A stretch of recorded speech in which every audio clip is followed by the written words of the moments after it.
হে মাঘৰ বিহু আহিল মইনা, হে মাঘৰ বিহু আহিল, হে মেজিৰ জুয়ো জ্বলিল মইনা, ও মেজিৰ জুয়ো জ্বলিল। অসমীয়াৰ মন প্ৰাণ ৰঙে ৰখে ও ভৰিল মইনা, হে ৰঙে ৰখে ভৰিল। অসমীয়াৰ মন প্ৰাণ ৰঙে ৰখে এ ভৰিল মইনা, হে ৰঙে ৰখে ভৰিল। ভোগৰে ভোগালী অনুষ্ঠানটিলৈ সমূহ দৰ্শক শ্ৰোতাক আন্তৰিক স্বাগতম জনাইছোঁ আৰু স্বাগতম জনাইছোঁ আজিৰ এই অনুষ্ঠানটিত আমাৰ বিশেষভাৱে আমি আমন্ত্ৰণ কৰা আমাৰ সন্মানীয় অতিথিসকল, আমাৰ সন্মানীয় বিহুৱাসকল, বিহুৱতীসকল আৰু লগতে আজি অনুষ্ঠান পৰিবহণ কৰিবলৈ অহা আমাৰ শিল্পী আৰু বাদ্যযন্ত্ৰীসকল সকলোকে আমাৰ আন্তৰিক স্বাগতম জনাইছোঁ। অসমৰ চৌদিশে আজিৰ বিহুৰ বতৰ, বিহুৰ উল্লাস,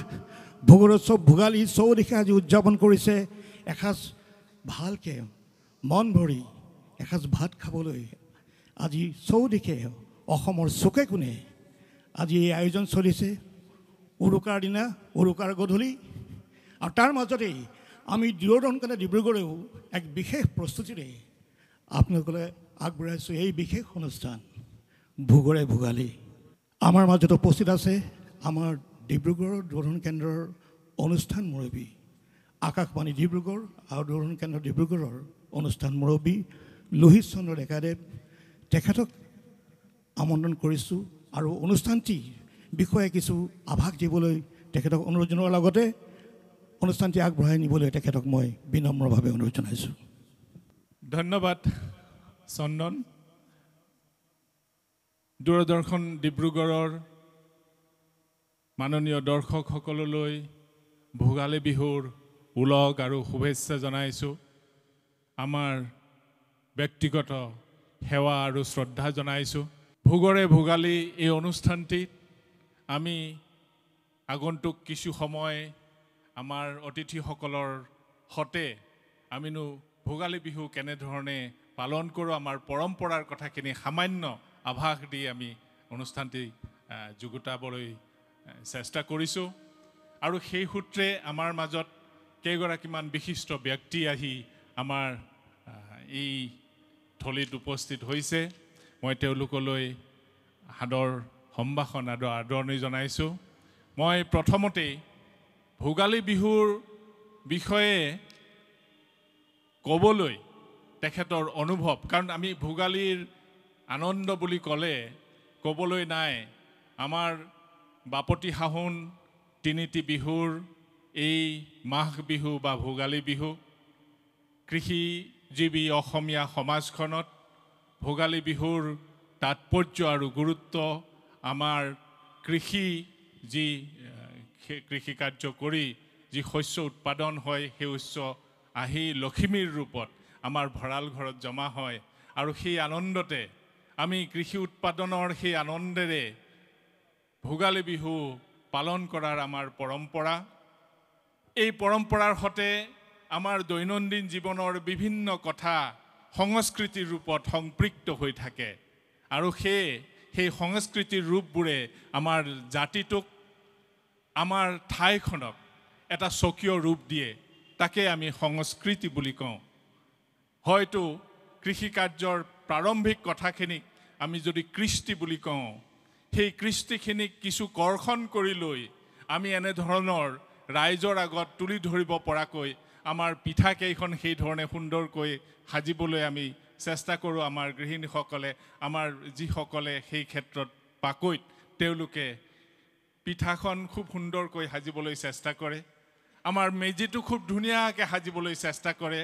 এয়া শিল্পী মনৰ, সংস্কৃত মনৰ ছবি, সংস্কৃত মনৰ পৰিচায়ক। আৰু সেয়েহে মাঘ বিহু কেৱল আমাৰ কৃষ্টি নহয়, ই সংস্কৃতি। এই সংস্কৃত হৈ আজি মানৱ সমাজত অসমীয়া সমাজখনক তুলি ধৰিবলৈ সক্ষম হৈছে। এই আপাহতে আমাৰ মাজত আছে ডিব্ৰুগড় বিশ্ববিদ্যালয়ৰ মাননীয় অৱসৰপ্ৰাপ্ত অধ্যাপক তেখেত সংস্কৃতিৰ সৈতে ওতপ্ৰোতভাৱে জড়িত, সংস্কৃতিৰ লগত তেখেত নিজে সম্পৃক্ত আৰু নিজে কিন্তু পেশা হিচাপত বা বিষয় বিশেষজ্ঞ হিচাপত তেখেত কিন্তু অংকৰহে মানুহ। অংক বুলি ক'লেই আমি ভয় কৰোঁ, কিন্তু মানুহজনক লগ পালে সেই অংক যে ভয় কৰাৰ বিষয় নহয় সেই কথাটো অনুভৱ কৰিব পৰা যাব। মই অনুৰোধ কৰিছোঁ অধ্যাপক গোপাল হাজৰিকা ডাঙৰীয়াক মই আমাৰ সন্মুখলৈ আহিবলৈ। ছাৰ আহক। গোপাল হাজৰিকা ছাৰ অংকৰ শিক্ষক, কিন্তু অংকৰ শিক্ষক হ'লেও তেওঁ ভয় লগা নহয়। ছাৰ অতি কোমল মনৰ আৰু সংস্কৃত মনৰ, তেওঁ সদায় সংস্কৃতিৰ সৈতে নিজকে জড়িত কৰি ৰাখি ভাল পায়। এই মাঘৰ বিহুৰ এই আনন্দময় মুহূৰ্তটোত আপুনি আপোনাৰ মনৰ অভিমত, আপোনাৰ মনৰ যি অনুভূতি, সেই অনুভূতি আমাৰ আগত ব্যক্ত কৰিব নেকি ছাৰ? আপোনাক ধন্যবাদ জনাইছোঁ। প্ৰথমে সকলোলৈকে শুভ সন্ধ্যা জনাইছোঁ। ভোগালীৰ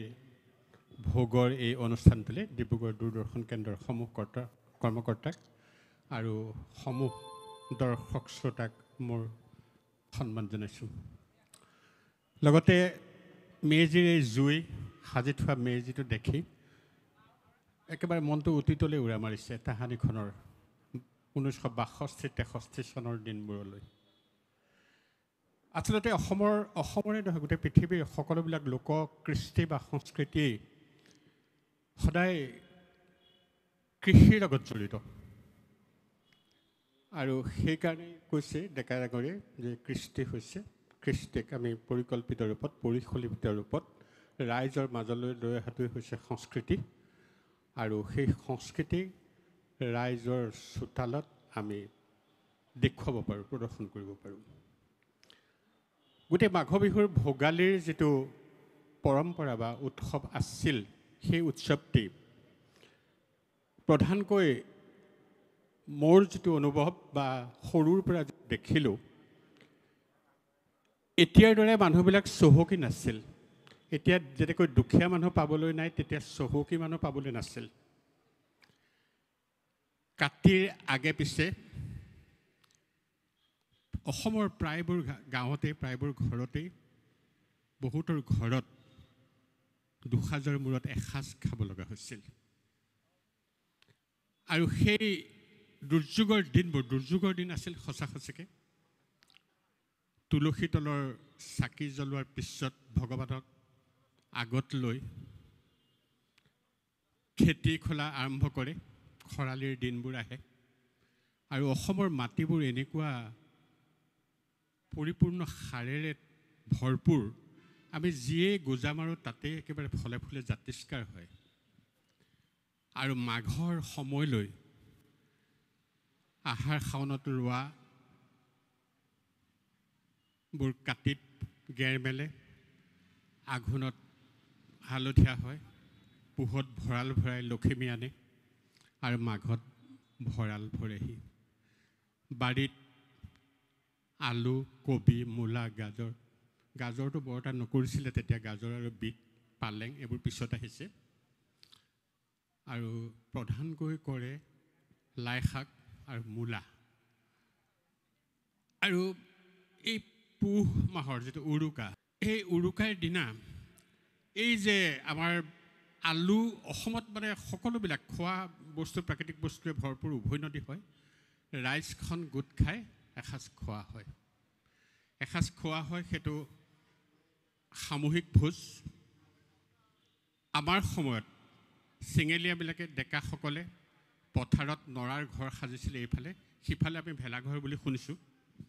নৰাৰে একোটা সুন্দৰ ঘৰ সাজে ডেকা ল'ৰাখিনিয়ে, আৰু তাতে খৰি খেৰ যোগাৰ কৰি, তেতিয়া অসমখন এনেকুৱা ধৰণৰ, মই থকা গাঁওখনৰে কাষতে এখন হাবি আছে। সেই হাবিখন যে কেতিয়াবা শেষ হ'ব আমি কল্পনাই কৰিব পৰা নাছিলোঁ। তৰা গছবোৰ ইমান ডাঙৰ, একোডাল বাঁহৰ সমান শকত শকত তৰা গছ। পুহ সোমোৱাৰ লগে লগেই আমাৰ ল'ৰাখনৰ গাত তত নাথাকে কোনজোপা গছ কোনটো মেজিলে কাটিব। মেজিও সাধাৰণতে তিনিটা কৰা হয়, এটা বাঁহী মেজি, এটা ধুতি মেজি আৰু এটা মুহা মেজি। বাঁহী মেজিটো বাঁহী গাৰে আগদিনাখনে জ্বলোৱা হয়, ধুতি মেজিটো পিছদিনাখন গা পা ধুই জ্বলাবলৈ থোৱা হয় আৰু তাৰ কটা চিঙা যিবিলাক থাকে সেইবিলাক মানে এনেকুৱা ধৰণৰ আজি মোৰ এইটো দেখি একেবাৰে মোৰ তালৈ মনত পৰিছে এটা কুঁহিয়াৰৰ জালিগাত কটা দি কাটি মুহাখিনি মুহা মেজি কৰে আৰু সেই মুহা মেজিটোৰ কাষতেই আমি পথাৰত হেৰি কৰে আৰু গাঁওবিলাকৰ নামঘৰৰ কাষতো একোখন সৰু চোতাল থাকে এনেকুৱা ধৰণৰ সেই চোতালত গাঁৱৰ বয়সীয়াসকলে সেইখিনি কাম কৰিছিলে আৰু তাত আমাৰ মাংসৰ প্ৰকোপটো নাছিল কোমলীয়া মূলা পাতেৰে সৈতে ভজাৰ যিটো গোন্ধ সেইটো যি পাইছে মানে এতিয়াও লোভৰ পানী পৰে ওলকবিও কোমলীয়া পাতকেইটাৰ সৈতে সৰু সৰু আজিকালি ফুল আলু বুলি কয় সেইটো আমি আলুগুটি বুলি কৈছিলোঁ সৰু সৰু আলু অসমীয়া আলু আমি পিছলৈ অসমীয়া আলু হৈছে ইটো কাৰণ যিটো ডাঙৰ আলু আহিছিল সেইটোক আমি বোম্বাই আলু বুলি কৈছিলোঁ গতিকে বোম্বাই আলুটোক মানে বাদ দি যিহেতু এইটো আমি নিজে কৰোঁ সেইটো অসমীয়া আলু সেইটোৱেতো ছাৰ কথাটো মানে সৰুবোৰ অসমীয়া ডাঙৰবোৰ হয় মুম্বাই নহয় বিলাতী বিলাতী একদম সঠিক কথা কৈছে আৰু ঘৰতো সেই অমিতাটো হ'লে ডাঙৰটো বিলাতী অমিতা আৰু মুনিয়াটো অসমীয়া অমিতা কিন্তু সেইবোৰ আমি পিছলৈ বাদ দিবলৈ ল'লোঁ কিন্তু আমি গাঁৱে ভূঞে সেই কথাটো ক'বলৈ ল'লোঁ যিহেতু আমাৰ ইয়াত হৈছে অসমৰ মাটিত হৈছে অসমৰ গুটিৰ পৰা গজিছে আৰু বিজ্ঞানে দিছে গতিকে সেইখিনি আমি পালন কৰিলোঁ আৰু এইখিনি ঢেৰ ঘটনা আছে মানে মেজিৰ হেৰিটোত গোটেই কথাটো হয় কি আমি যে এই যে সামূহিকভাৱে গোট খালোঁ আমাৰ কুচুত কৰ্পত সৰুবিলাকৰ মাজত ডাঙৰবিলাকৰ মাজতো যদি কিবা থাকেও নাছিল সেই সময়ত এতিয়া যেনেকৈ আমি নকওঁ কিন্তু থাকে নহয়নে বাৰু কিন্তু তেতিয়া থাকিল বুলি ধৰিব নোৱাৰি সেইবোৰ একেবাৰে নাইকিয়া হৈ যায় আৰু হেৰি মহিলাসকলে শাক পাত এইবোৰ কুটি মেলি গোটেই আচলতে কি আছিলে মানে ভেলাঘৰ যে ৰাতিৰ যিটো নেকি ভোজ হয় তাত এই যে উখনা উখনি থকা ঘৰৰ মানুহবোৰো একেলগে আহি তাতে যেতিয়া নেকি ভোজটো খালে সেই গাঁৱৰ সেই উখনা উখনিবোৰো নোহোৱা হৈ যায় মাঘ বিহুৰ দিনাখনেই সেই জুই কুৰাৰ সতে সকলোখিনি পুৰি শেষ ওলায় ন চাউল ওলায় বিশেষকৈ মানে আম পাখি তাত আম পাখি চাউলটো আছিলে আজিকালি নাইকিয়া হৈছে আৰু সুৱাগমণি এই দুবিধ চাউলে ঘৰে প্ৰতি চাউল তুলিছে এটা কথা মই এইখিনিতে আপুনি ইমান ধুনীয়াকৈ ভেলাঘৰৰ কথা ক'লে 3টা মেজি হ'ব লাগে এই ধৰণৰ কথাখিনি ক'লে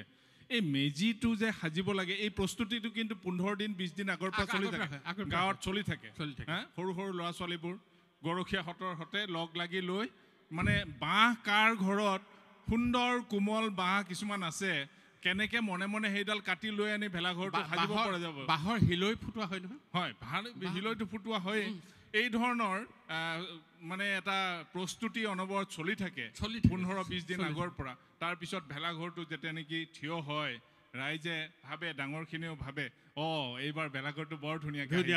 আৰু তাৰপিছত এক ধৰণৰ প্ৰতিযোগিতা চলে আমাৰ মাজত দুৰ্লভ বুঢ়াগোহাঁই আছে নাচো কৰি আছে ভেলাঘৰৰ কথা কোৱাৰ লগে লগে মই দুৰ্লভ বুঢ়াগোহাঁই ডাঙৰীয়া আহকচোন আহক আপোনাৰ সেই কথাখিনি মই জানিছোঁ আপোনাৰ ভৰি দুখনে নাচি আছে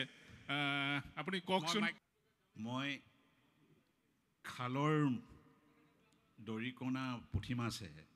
সাগৰৰ মাছ হ'ব পৰা নাই এই সংস্কৃত পথাৰত তথাপিতো গাঁৱতে জন্ম হৈছিলোঁ গাঁৱতেই মহ চৰাইছিলোঁ গৰু চৰাইছিলোঁ তৰা চিৰিছিলোঁ মুগা চুমনিত মুগা ধৰিছিলোঁ খেৰ বাঁহ কাটিছিলোঁ হাল বাইছিলোঁ ডাঙৰি কঢ়িয়াইছিলোঁ এইখিনি অভিজ্ঞতাৰে ভোগালীৰ যিখিনি তাৎপৰ্য সেই তাৎপৰ্যৰ বিষয়ে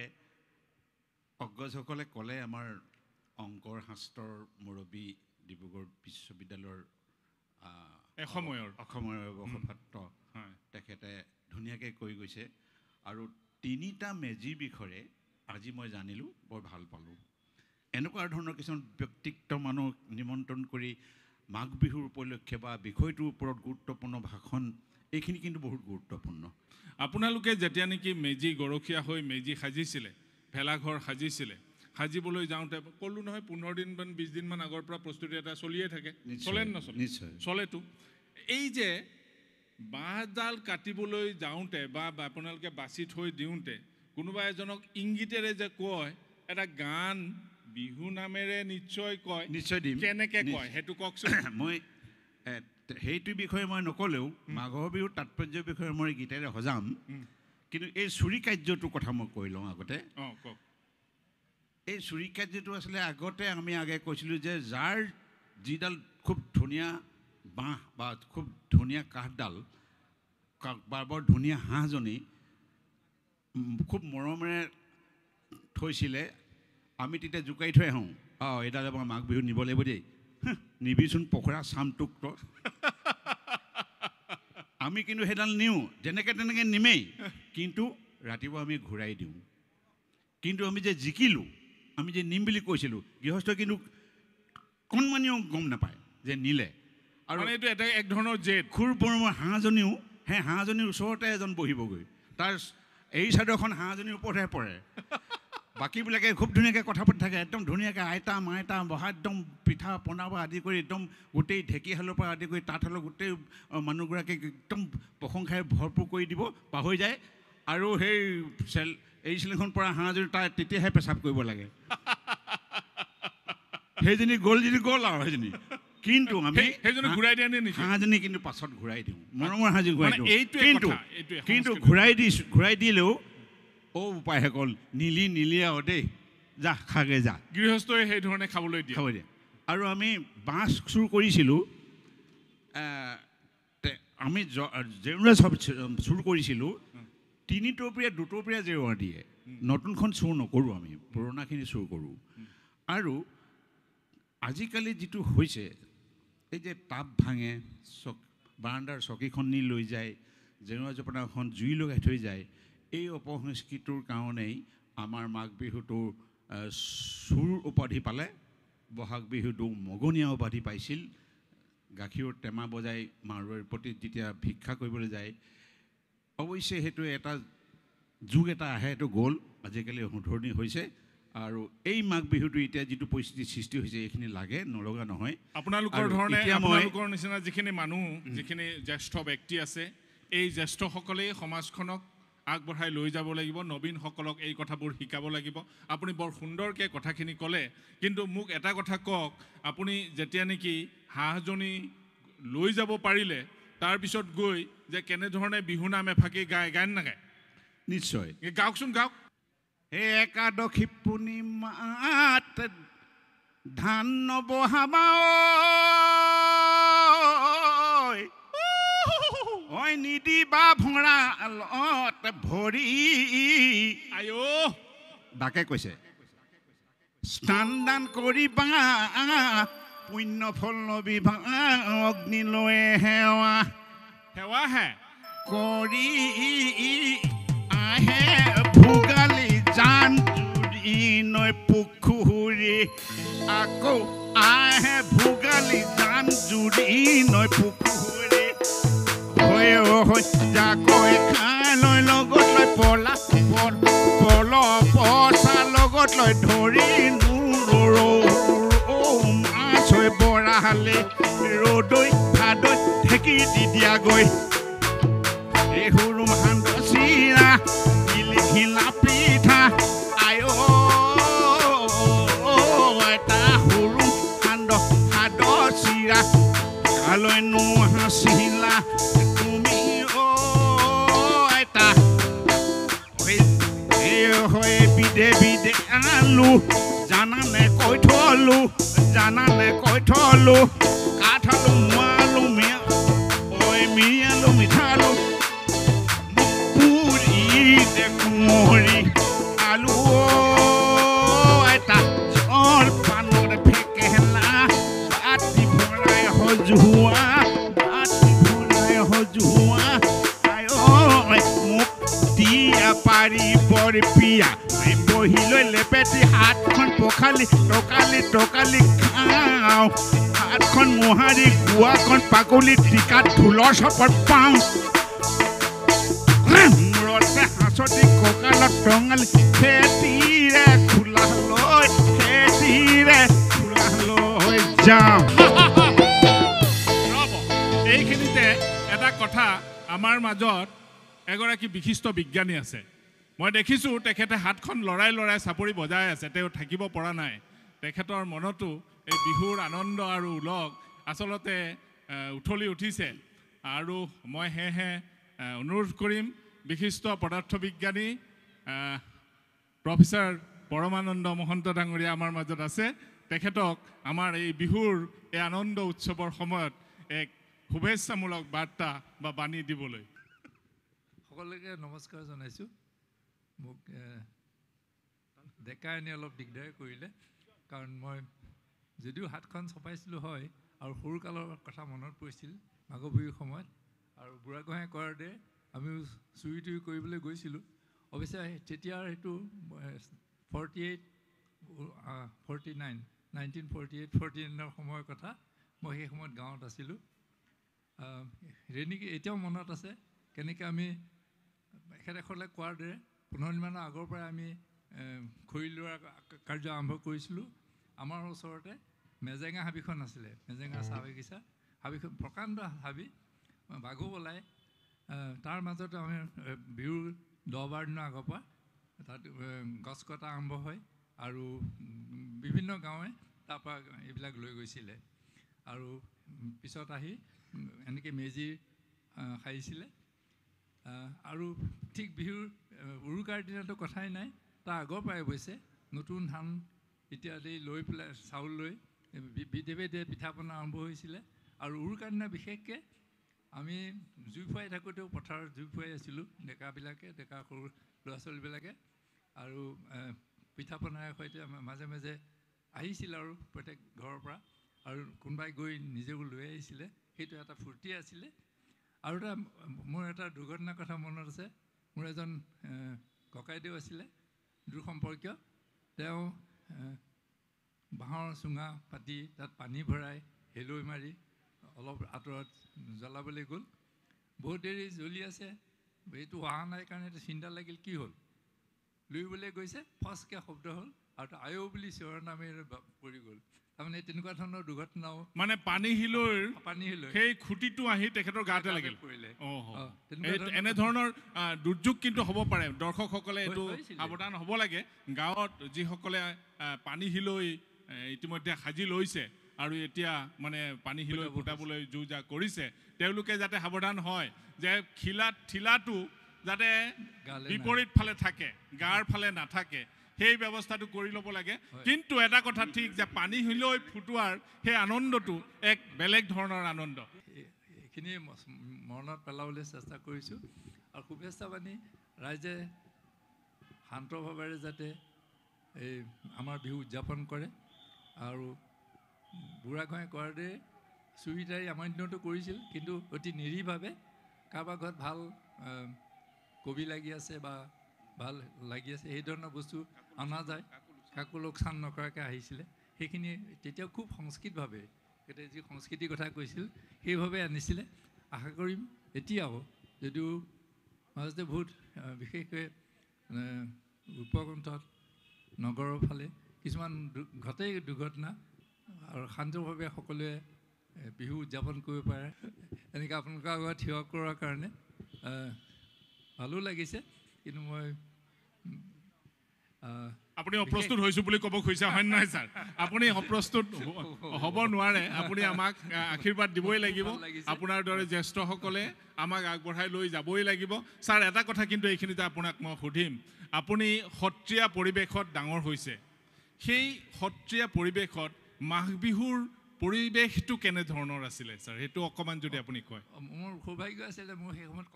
ককা দুটা আছিলে আৰু তেখেত বহুত দিন ধৰি সত্ৰৰ অধিকাৰ হৈ আছিলে গতিকে সত্ৰখনৰ নামটো কৈ দিয়ক ছাৰ চিপহা সত্ৰ তিতাবৰৰ গতিকে সেই তেখেতক সকলোৱে সন্মানো জনাইছিল আৰু সেইকাৰণে এক ধৰণৰ গাম্ভীৰ্যতা আছিলে আৰু আমাৰ ঠিক নামঘৰ দায়িত্বে তেখেতৰ কাৰণে সৰু মেজি এটা জ্বলাই আছিল আৰু তেখেতে দাৰৰ বাতৰি দ্বাৰে লৈ আছিলে এই গাঁৱৰ প্ৰত্যেকৰ মানে ক'ত কি হৈ আছে আৰু পথাৰত বিশেষকৈ ল'ৰা ছোৱালীবিলাকে তেতিয়া জুই চুই জ্বলাই আছিল তেখেতে দাৰৰ বাতৰি দ্বাৰে লৈ আছিল যাতে একো দুৰ্ঘটনা নঘটে আৰু ৰাতিপুৱা বিশেষকৈ আৰু প্ৰতিটো ক্ষেত্ৰতে এটা আশীৰ্বাদ দিয়া বা ঈশ্বৰৰ প্ৰাৰ্থনা কৰা সকলোৱে মংগল হ'বৰ কাৰণে সেই ধৰণৰ কথা আছিলে আৰু বিশেষকৈ পিছদিনা ৰাতিপুৱা যেতিয়া মেজি জ্বলায় তেতিয়াও কোনোবা এজনক ৰাতিপুৱাই গা পা ধুৱাই পেলাই তেওঁতো সেই মেজি জ্বলোৱা হৈছিলে আৰু তেনেকৈ আশীৰ্বাদ লৈছিলে আৰু সেই পৰিৱেশটো মই বৰ ভাল পাইছিলোঁ। এই কথাখিনি নিশ্চয় আমাৰ গাঁৱৰ এটা সামগ্ৰিক দৃশ্যই হয় আৰু এই কথাখিনি আমি এতিয়া প্ৰত্যেকেই জ্যেষ্ঠসকলে পালন কৰিব পাৰোঁ। ধন্যবাদ ছাৰ, আপুনি বৰ সুন্দৰকৈ কথাখিনি ক'লে। মাঘ বিহুৰ কথা ক'লে আমাৰ কি কথা আহে? আমাৰ পিঠা পনাৰ কথা আহে। তিল পিঠা, ঘিলা পিঠা, ফেনী পিঠা, চুঙা পিঠা, চুঙা চাউল, বিভিন্ন ধৰণৰ পিঠা। এই পিঠাবোৰ আজিকালি অকণমান আমি পেকেট কৰি কৰি টাউনীয়া মানুহবিলাকে বিহুৰ দিনাখন লৈ আনিব পৰা ধৰণৰ এটা ব্যৱসায় আৰম্ভ হৈছে। কিন্তু এতিয়া সমগ্ৰ বিশ্বতে যিবোৰ নেকি এথনিক কালচাৰ বুলি কওঁ, আমাৰ জনগোষ্ঠীয় যিটো সংস্কৃতি, সেই সংস্কৃতিৰ জৰিয়তে আৰ্থিক বিকাশৰ প্ৰক্ৰিয়া এটা গঢ় লৈ উঠিছে। গতিকে আমাৰ বিহু সংস্কৃতিৰ যি ঐতিহ্য, যি আমাৰ সাংস্কৃতিক পৰম্পৰা, এই পৰম্পৰাবোৰ, এই ঐতিহ্যখিনিক এটা ধৰণে অৰ্গেনাইজ কৰি আমি আমাৰ অৰ্থনৈতিক বিকাশৰ বাবে কিবা কৰিব পাৰোঁ নেকি, এই কথাবোৰ আমি নিশ্চয়কৈ ভাবিবৰ হ'ল। আমি এই কথাখিনি নিশ্চয় এগৰাকী যদি উদ্যমীৰ পৰা জানিব পাৰোঁ বেছি ভাল হ'ব। চানগোহাঁই ডাঙৰীয়া আমাৰ মাজত আছে, তেখেতক মই অনুৰোধ কৰিছোঁ, আহক। আপুনি এই বিষয়টো, আমাৰ যে পিঠা পনা, আমাৰ যে বিভিন্ন সাংস্কৃতিক উপাদানবোৰ আছে, এইবিলাকক লৈ আমি ব্যৱসায়িক ভিত্তিত বা আমাৰ অৰ্থনৈতিক বিকাশৰ কাৰণে আমি কিবা কৰিব পাৰোঁ নেকি, কওক না। প্ৰথমতে মই দুখন কেন্দ্ৰৰ সকলো সদস্যক ধন্যবাদ জ্ঞাপন কৰিছোঁ আজি এই অনুষ্ঠানটোত নিমন্ত্ৰণ কৰাৰ বাবে। ভোগালী দুই এটা কথা আগতে কৈ লওঁ। ভোগালী শব্দটো ইমান মিঠা, ভোগৰ ভোগালী। ভোগালী মাহ বুলি ক'লে আগতে আমাৰ ককা দেউতাহঁতে কৈছিলে যে যি ল'ৰা ছোৱালী অকণ ক্ষীণাই থাকে, এই ভোগৰ মাহত যদি শকত নহয়, সি বোলে কেতিয়াও শকত নহয়, শকত হ'ব নোৱাৰে। পথাৰত ধান, পুখুৰীত মাছ, বাৰীত শাক পাচলি, সকলো নতুন বস্তু। আৰু এই অসমীয়া কলা কৃষ্টি, অসমীয়া জাতি এটা ডাঙৰ মহত্ব আছে। অসমীয়া দুখীয়া হ'লেও এই ভোগৰ মাহটোত প্ৰত্যেকৰ ঘৰত এসাঁজ ভালকৈ খাব পৰা ব্যৱস্থা আগতেও আছিল, আজি তাতকৈ বহুত ভাললৈ হৈ আগলৈও থাকিব। সেয়াই হ'ল ভোগালী। আৰু মোক যিটো কথা ক'বলৈ তেখেতে অনুৰোধ কৰিছে, এটা কথা ঠিক, আমি আমাৰ জাতি সংস্কৃতি কৃষ্টি যদি জীয়াই ৰাখিব লাগে, আমি প্ৰত্যেকটো ক্ষেত্ৰতে আগুৱাই যাব লাগিব। ব্যৱসায় ভিত্তিত প্ৰত্যেকজন ব্যক্তিয়ে স্বাৱলম্বী হ'বই লাগিব। স্বাৱলম্বী হোৱাৰ লগে লগে আমি কিছুমান কথা চিন্তা কৰিব লাগিব যে আমি কেনেকৈ আগুৱাই গ'লে পৃথিৱীত বা ভাৰতবৰ্ষত বা পৃথিৱীতে আমি এটা স্থান লভিব পাৰোঁ আৰু অসমীয়া জাতি সংস্কৃতি আমি যাতে জীয়াই ৰাখিব পাৰোঁ। পিঠা পনাৰ ক্ষেত্ৰত আপোনালোকে আজিকালি দেখিছে প্ৰত্যেক ঘৰে ঘৰে ব্যৱসায় স্বাৱলম্বী হৈ পেলাই, বিশেষকৈ আমাৰ মহিলাসকলে বহুতো আত্মনিৰ্ভৰশীল কিছুমান ব্যৱসায় কৰিব লৈছে। এইটো খুব এটা সুন্দৰ কথা। মই নিজে এজন ব্যৱসায়ী, মই গাঁৱত থকা এজন ব্যক্তি। মই সৰুকালতেই খেতি পথাৰত গৈ আমি খেতি কৰিছিলোঁ, বাৰীত কোৰ মাৰি জেৰুৱা ভেটিছিলোঁ, তাৰ পৰা গৈ মই আজি চাহ বাগানৰ মালিক হ'বলৈ সক্ষম হ'লোঁ। মই বহু কষ্ট কৰি এই জীৱনত উন্নতি জখলা মই দেখিছোঁ। প্ৰত্যেকৰে অনুপ্ৰেৰণা, প্ৰত্যেকৰে আশীৰ্বাদ অনুকৰণ কৰি মই আজি এইটো পৰ্যায়ত আহিছোঁ। মই ভগৱানৰ ওচৰত সেইকাৰণে চিৰকৃতজ্ঞ, সদায় ৰাইজৰ ওচৰত চিৰকৃতজ্ঞ। মই ভাবোঁ আমাৰ জাতি, আমাৰ অসমীয়া জাতি কেতিয়াও দুখীয়া নহয়। ভাষাই হওক, সংস্কৃতিয়ে হওক, ব্যৱসায়িক বাণিজ্যৰ ক্ষেত্ৰতে হওক, অৰ্থনীতিৰ ক্ষেত্ৰতে হওক, ৰাজনৈতিক ক্ষেত্ৰতে হওক, খালি আমাৰ মন বুদ্ধি সুপৰিকল্পনা হ'ব লাগে, সুসংগঠন হ'ব লাগে। মই সকলো বিষয়তে স্বাৱলম্বী হ'বলৈ অসমৰ ভোগালী বিহুৰ পৰাই যাতে প্ৰত্যেকজন ব্যক্তিয়ে যাতে স্বাৱলম্বী হ'বলৈ চেষ্টা কৰে, মই তাকে কামনা কৰিলোঁ। ধন্যবাদ। আপোনাৰ লগত বাইদেউ আহিছে, আপোনাৰ এই কৃতকাৰ্যতাৰ আঁৰত বাইদেউৰ Sure, নিশ্চয় sure. কিবা এটা না, sir. অৰিহণা আছে। থাকিব বাইদেউ লাগিব। আহক না আপুনি। থাকিব লাগিব। একেত মোৰ পৰিবাৰ মিছেছ পাৰিজাত গোহাঁই। নমস্কাৰ। তেওঁ আচলতে আকাশত ফুলা ফুল এতিয়া তলত আছে আৰু পাৰিজাত যিহেতু আকাশত ফুলা ফুল এবাৰ থাকে ইন্দ্ৰকন্যা বা যিয়ে নহওক মই ৰাইজৰ আগত পৰিচয় কৰাই দি বহুত ভাল পাইছোঁ আৰু আপোনালোকে এইখিনি সুবিধা দিয়াৰ কাৰণে মই অশেষ আপোনালোকক ধন্যবাদ জ্ঞাপন কৰিছোঁ। আপুনি এখেতক কি ধৰণে সহায় কৰিছিলে? কাৰণ আজি আমাৰ বহুত দৰ্শকে, গোটেই পৃথিৱীৰ দৰ্শকে আমাৰ অনুষ্ঠান চাই আছে। আপুনি কওক, এগৰাকী কৃতকাৰ্য উদ্যোগী হ'বলৈ আপোনাৰ দৰে সংগী কি ধৰণে হ'ব পাৰে, আপুনি এই কথাখিনি কওক। বিয়া হোৱাৰ দিনাখনৰ পৰাই সদায় সহায় কৰি আছোঁ আৰু মানে যেতিয়া নেকি তেওঁ কিবা আঁচনি এটা কথা কয়, মোক কয় লৈ সকলো কয়, তাৰপিছত লয় পদক্ষেপ। তাৰপিছত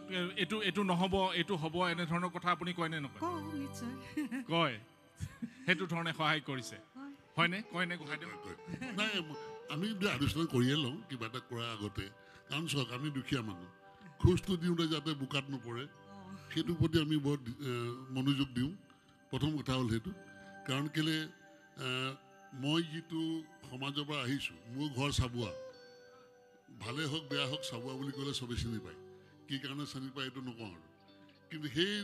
জেগাত থাকি, সেইখন গাঁৱত থাকি মোৰ ডক্টৰ নৱজ্যোতি গগৈও আছে, তেওঁ সেইটো অঞ্চলৰে মানুহ। আমি দুইজন সেই ঠাইৰ পৰাই অহা। কিন্তু আমাৰ তাত এটা কিন্তু ভোগালী বিহু বুলি ক'লে আজি আপুনি চাব, আমাৰ তাত গৰখীয়া ল'ৰাই 10 দিনৰ আগৰ পৰা চকু বনাই আমাৰ 5টা হাঁহ আৰু 100টা কোমোৰা গোটেই ৰাইজে একেলগে বহি যেতিয়া ভোজ খায়, সেইটো সংস্কৃতি কিন্তু চাবলগীয়া সংস্কৃতি। সেইটো কিন্তু আপাৰ আছামৰ ক'ত আছে মই নাজানো, কিন্তু আমাৰ চাবুৱাৰ বিশেষকৈ গাঁও অঞ্চলত আৰু যিবিলাক আমাৰ মায়া সংস্কৃতি যিবিলাক আমাৰ লোক আছে, তেওঁলোকৰ তাত এই পৰিৱেশটো আগতেও আছিল, এতিয়াও সেই পৰিৱেশটো আছে। এয়াই আচলতে অসমীয়া সংস্কৃতিৰ বৈচিত্ৰ্য আৰু বৈশিষ্ট্য। বিহাইণ্ড এভৰি ছাকচেছফুল মেন, প্ৰতিগৰাকী সফল ব্যক্তিৰ আৰু এগৰাকী মহিলাৰ অৱদান থাকে। আপুনি নিজেও স্বীকাৰ কৰিছে, হয়, তেখেতে প্ৰতিটো কথাত মোৰ বেকবন। আৰু আজি এই বেকবনৰ কথাটো তেখেতে ইমান ধুনীয়াকৈ গীতেৰে এটা আপোনাক জনাই দিব। বৌয়ে সেইটো গান বৰ ধুনীয়া গায়। তোমাৰ মৰমে মোৰ দেহ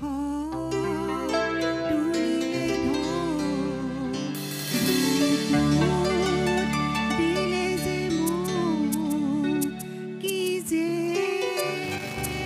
মিঠা মিঠা কেনেকৈ কি যে হৈ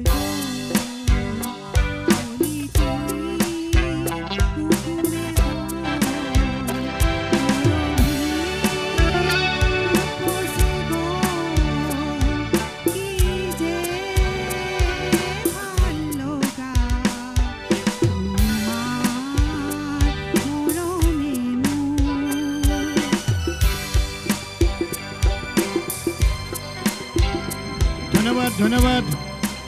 আমাৰ চান্দাৰ বৌ পাৰিজাত গোহাঁইক আমাৰ আন্তৰিক ধন্যবাদ আৰু কৃতজ্ঞতা জ্ঞাপন কৰিছোঁ। বৌ, আপোনাক ভোগালী বিহুৰ আৰু নৱবৰ্ষৰ আন্তৰিক ওলগ আৰু শুভেচ্ছা জ্ঞাপন কৰিলোঁ। ভোগালী অনুষ্ঠানটি আজি আমাৰ লাহে লাহে জীপাল হৈ আহিবলৈ আৰম্ভ কৰিছে আৰু আমাৰ কথাৰে গীতেৰে আৰু শেষত নৃত্যৰে, আমাৰ বিহু নৃত্যৰে আমি আজি আমাৰ ভোগালী অনুষ্ঠানটি আমি উদযাপন কৰিম। আৰু যিসকল অসমৰ আজি ৰাইজে আমাৰ এই অনুষ্ঠানটি চাই আছে, পুনৰবাৰ কৈছোঁ, আপোনালোকক সকলোকে বিহুৰ ওলগ জনাইছোঁ, ভোগালী বিহুৰ ওলগ আৰু শুভেচ্ছা জ্ঞাপন কৰিছোঁ। এই বছৰটো আপোনালোকৰ আহি থকা বছৰটো আপোনাৰ ভোগৰে আপোনালোকৰ সমৃদ্ধিশালী কৰি তোলক, ভোগালী গোটেই বছৰটো হৈ উঠক, তাকে কামনা কৰিছোঁ।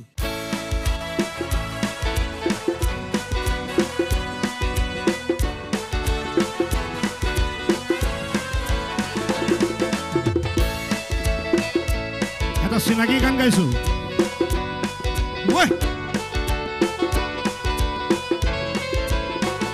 মৰমী লগৰী আছাবকো জুৰি হাতৰি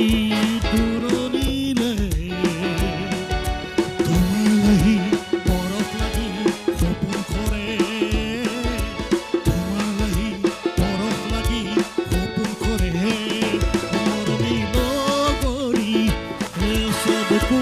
জুৰি নাযাব হাতৰি দূৰণিলে তোমালাহি পৰশ লাগি সপোন কৰে তোমালাহি পৰশ লাগি সপোন কৰে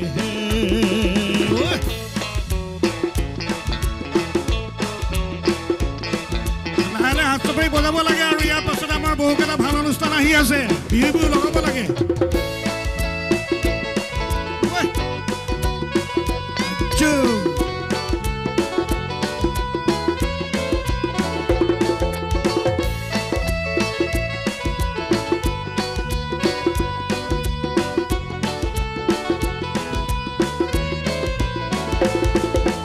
ইমানে ধুনীয়া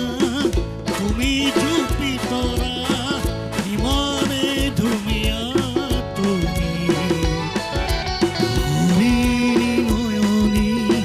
নাজুকি চাৱনী যে মোহনীয়া তুমি ইমানে ধুনীয়া তুমি চুপি তৰা ইমানে ধুনীয়া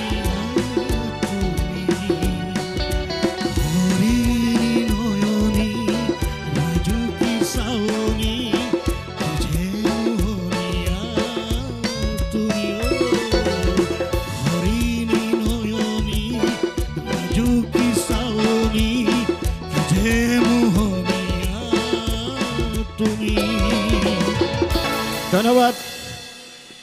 এতিয়া ডেকা ছাৰলৈ পুনৰ মই মাইক্ৰফোন আগবঢ়াই দিছোঁ আমাৰ মাজত আমাৰ অতিকৈ শ্ৰদ্ধাৰ ডক্টৰ নৱজ্যোতি গগৈ আছে আৰু তাতোতকৈ ডাঙৰ কথা আমাৰ ডেকা ছাৰৰ বাইদেউ তেখেতো আছে তেখেতে বহুকেইটা অনুষ্ঠান মই চাইছোঁ অতিকৈ সুন্দৰ আৰু সাৱলীল তেখেতে বক্তৃতা প্ৰদান কৰে আজিও শুনিব লাগিব তেখেতৰ মনৰ কথা ডক্টৰ এজনৰ প্ৰয়োজন আছে হয় নাই মাঘ বিহুৰ দিনাখন ডাক্তৰ এজনে যদি কথাখিনি নকয় এটা যদি পৰামৰ্শ নিদিয়ে মাঘ বিহুৰ পিছদিনাখন বিভিন্ন ধৰণৰ অসুবিধা হ'ব পাৰে গতিকে আমি নৱজ্যোতি গগৈ ডাঙৰীয়াক মাতি লৈ আনিছোঁ ডাক্তৰ নৱজ্যোতি গগৈ কেৱল পিছে ডাক্তৰ নহয় তেখেত সমাজৰ সকলো কামৰ সৈতে সদায় আগভাগ লৈ জড়িত হোৱা ব্যক্তি আৰু সেইকাৰণে এটা টেলিফোনতে ডাক্তৰ নৱজ্যোতি গগৈ আমাৰ মাজত আহি উপস্থিত হৈছে তেখেত খুব ব্যস্ত তেখেত জিলা স্বাস্থ্য বিভাগৰ সৈতে জড়িত আমি ডাক্তৰ নৱজ্যোতি গগৈৰ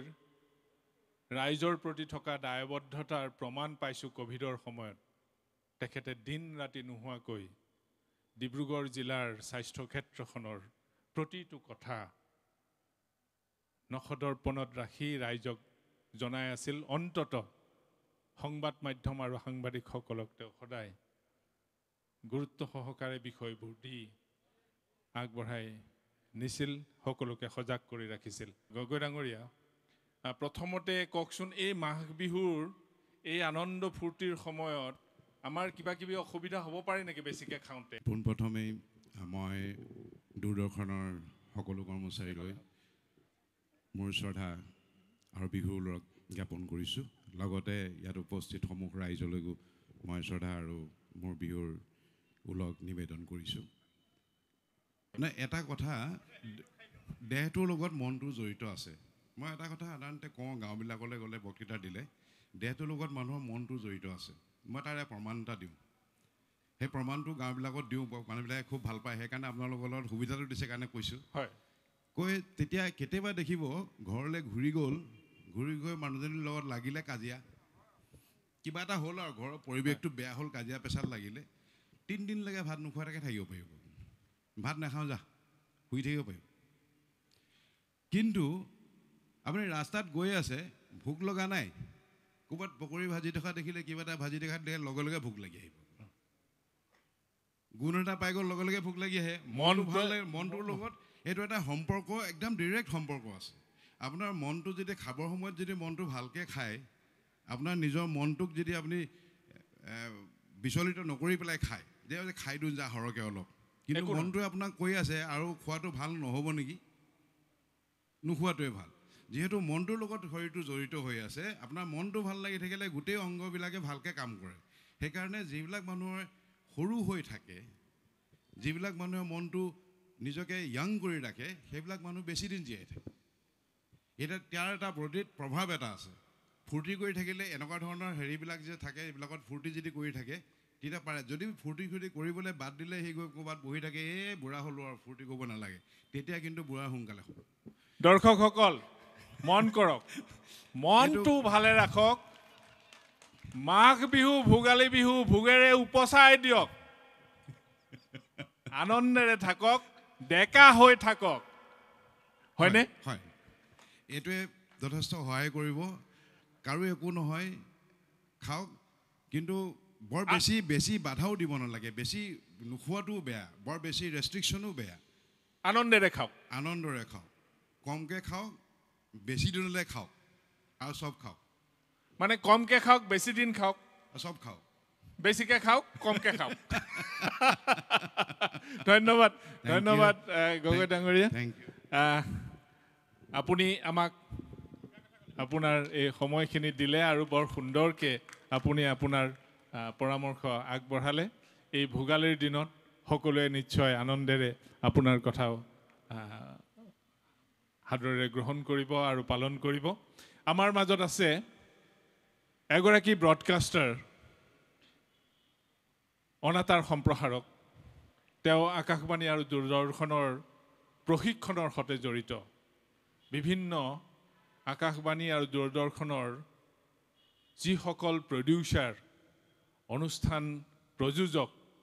তেওঁলোকক বিভিন্ন ধৰণে তেওঁ প্ৰশিক্ষণ দিয়াৰ ব্যৱস্থা কৰে। আৰু তেখেত আন কোনো নহয়, ডক্টৰ দীপেন্দ্ৰ কুমাৰ মজুমদাৰ, সুদূৰ দিল্লীৰ পৰা আহি আমাৰ মাজত উপস্থিত হৈছে। মই ডক্টৰ মজুমদাৰক আহিবলৈ অনুৰোধ কৰিছোঁ। আহক ডক্টৰ মজুমদাৰ। এই ভোগৰ এই আনন্দৰ মুহূৰ্তটোত দিল্লীৰ পৰা আহি আপুনি এটা ধৰণে অনুভৱ কৰিব পাৰিছে নিশ্চয়। সেই যে দিল্লীৰ পৰা অসমখন দেখা আৰু দিল্লীৰ পৰা অসমক অনুভৱ কৰা, সেই কথাখিনি আপোনাৰ মুখৰ পৰা জানিব খুজিছোঁ এই ভোগালীৰ দিনত। ধন্যবাদ লোহিত। মই খুব আনন্দিত যে আজি মই এই অনুষ্ঠানটি ইয়াত পাইছোঁ ডিব্ৰুগড়ত। ইয়াত বহুতো আমাৰ ডিব্ৰুগড় দূৰদৰ্শনৰ কৰ্মকৰ্তা আছে, কিন্তু কিছু আমাৰ আমন্ত্ৰিত অতিথিও আছে আমাৰ মাজত। গতিকে মই এটা সৰু কথা ক'বলৈ বিচাৰিছোঁ যে আচলতে আমাৰ যিটো কনচেপ্ট, এই যে ডিব্ৰুগড়ত দূৰদৰ্শন কেন্দ্ৰ স্থাপন হ'ল, বা এই ধৰণে আপুনি দেখিব গোটেই সৰ্বভাৰতত বিভিন্ন জেগাত আমাৰ কেন্দ্ৰবোৰ, আকাশবাণী হওক, দূৰদৰ্শন হওক, কেলৈ স্থাপন হৈছে? আমাৰ যিটো থলুৱা সংস্কৃতি, সেই সংস্কৃতিটো যাতে আগবঢ়াই নিব পাৰি, এইটো উদ্দেশ্যেৰে ভাৰত চৰকাৰে বিভিন্ন জেগাত আকাশবাণী আৰু দূৰদৰ্শন কেন্দ্ৰবোৰ স্থাপন কৰিছিলে। গতিকে আজি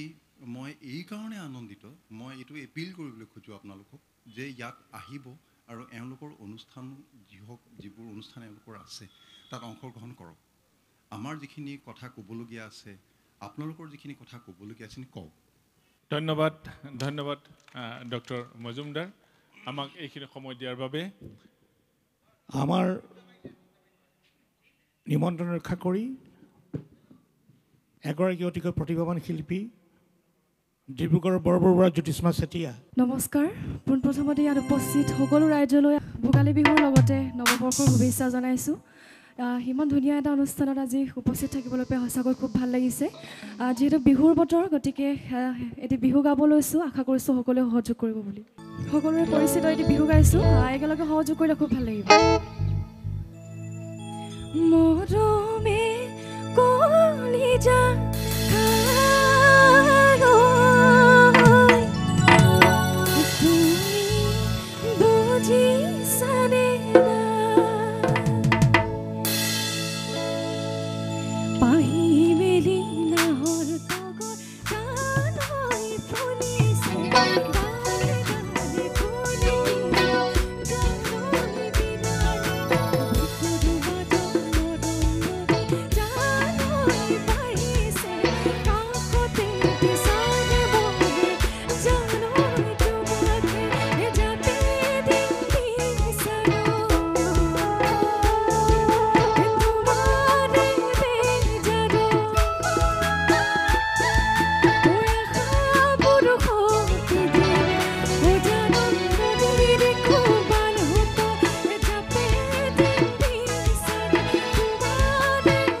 শৰ্মা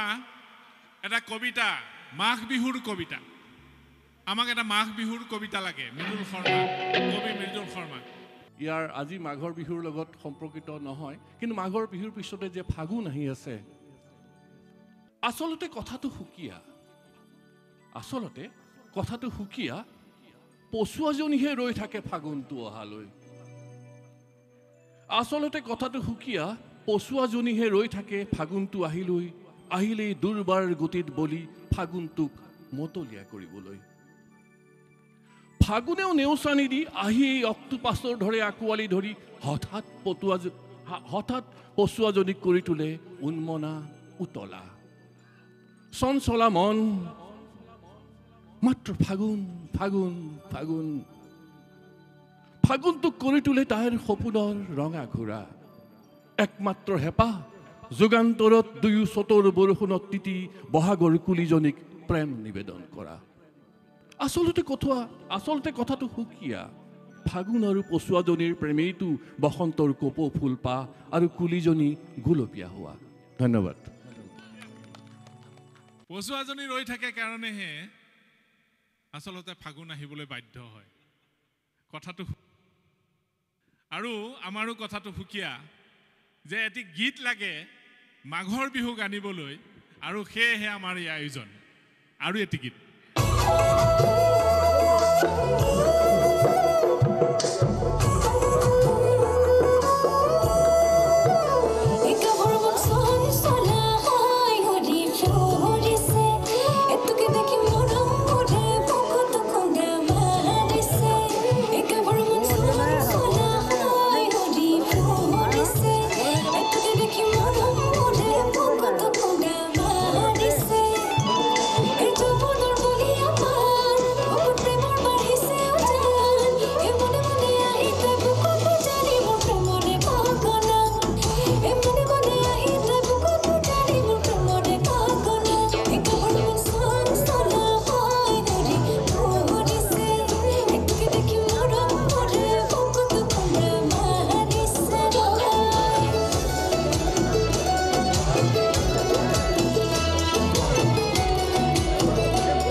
ধন্যবাদ জনাইছোঁ সকলোকে। ধন্যবাদ জ্যোতিষ্মা,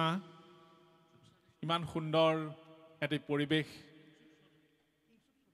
তাৰ মাজতে তুমি আকৌ গণ্ডগোল লগাই দিব খুজিছা।